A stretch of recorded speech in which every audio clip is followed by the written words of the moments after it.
gumu sana. Yoitwa nani huyu? Sebastian Coe. Sebastian Coe aliweza kuzuru nchini kwa ziara ya siku moja. Lakini pia ile ziara imekuja wakati ambapo wengi wanaangalia kutakuwa na uchaguzi wa shirikisho ya Olimpiki duniani.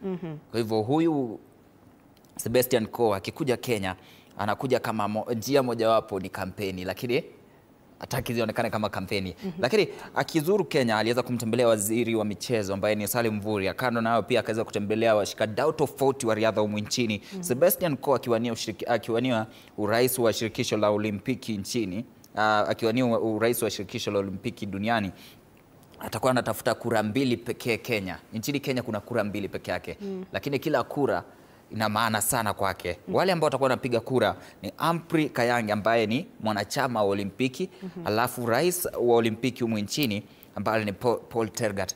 Lakini pia kitembea, kumbuka Kenya tumekuwa pia kwenye riadha, tumekuwa tukihusishwa na mambo tofauti. Unazungumzia kutumia zile madawa ambazo zimepigwa marufuku na shirikisho la riadha duniani. Unazungumzia pia wanariadha ambao wametambulika kwa udanganyifu wa miaka. Kuna wanariadha ambao wanasema kuwa mimi nina miaka ama mimi ni chipkizi mwenye miaka 18, lakini ukiangalia unashuku kuwa ana miaka 24 ama ana miaka 18.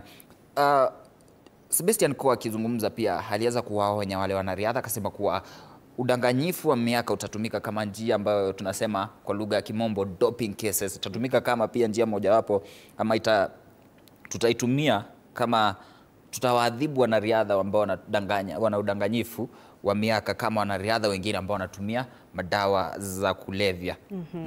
Shukran kwa hilo. Ligi ya klabu bingwa Ulaya, tuangazie hilo pia.